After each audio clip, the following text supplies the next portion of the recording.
Okay, we're here with Norman. I left off this project and it's all torn down, and it is currently Friday, and right out there is my toy hauler, and that needs to move by Memorial Weekend. So here we are. We got work to do. We got injectors to do. I've got some power steering hoses. I've got a new sending unit. I don't know if I'll actually get to that or not. The other one is doing just fine, just not sending me any fuel level updates. So I might just toss 5 or 10 gallons in it, call it good, and get my hauling done, and worry about that later. We'll see.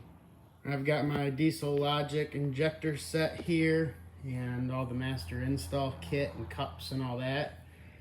That's my big priority, along with that fuel leak that's in the valley. So there's really no reason to record the rest of this part, but I've just got to take my injection computer off. I've got to take a few brackets and get some of the hoses out of the way, the fuel lines, upper valve covers, and get to those injectors right there. So while I'm in there, I might just check my valve lash. It's a good idea to do that anyway.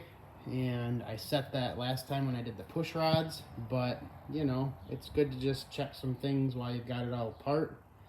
And once again, I've got my extreme head studs, and those have been performing flawlessly. Those I did a one at a time replacement without taking the heads off, and so far it's paying off. It's working good. While my air compressor is catching up, I'm going to take note of where those fuel lines are. It seems like this front one and this rear one are very easy to confuse. So I'm just going to go ahead and note that. And then I've got one more screw here for the top valve cover that's underneath that fuel line, and everything's loose. I'm going to blow off all the debris and get rid of anything loose before I take this side apart. Okay, the heads are all cleaned up. I used a little wire brush right here.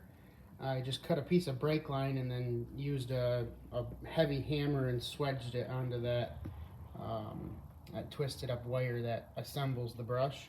And then I was able to reach down into that cylinder head and get the cup all good and clean. I've got the O-rings assembled on the injector cups, and the injectors from Diesel Logic come with the O-rings and the copper already on them. So I've got my hold down in place. I'm going to use some of this dielectric grease to lube up the O-rings here and here. I'm going to assemble the cup onto the injector on the bench, so that way that copper doesn't fall off. And then I'm going to put some thread locker on that little taper right there and drop it down into the head. And there we go. That worked very well to assemble that on the bench before I snapped it into place. And there was an audible click from the O-ring into the injector cup, and there were 2 audible clicks from the O-rings when I assembled the cups into the head with the injectors. And so now I've got my bolt in place. I'm going to torque that to 33 foot-pounds and move on. Well, that is a thing of beauty right there. Everything is good and assembled. I made sure that the red Loctite was on all the cups, the whatever they are, the tapers, that's what they are. And I made sure that all of those bolts right there were good and clean and torqued to 33 pounds. And all the O-rings were lubed, and I had all my audible clicks, and everything is good. You know, I realize that not everybody can pull the cab to do this job, but it makes things so much nicer. You don't have to crawl around things. You don't have to worry about what you're running into. You don't have to worry about anything. It's like a workbench that's like the perfect height right in front of you. So if you ever do have to do this job and you do have access to a lift, I highly suggest go through the little bit of extra time and effort to just pull the cab and have that engine right there, easily available. That's just me. All right, well, I've got the injector harnesses back in. I've got the lower valve cover back on. And I did check the valve lash. There were, I think, 3 of them that were probably 4 thousandths big.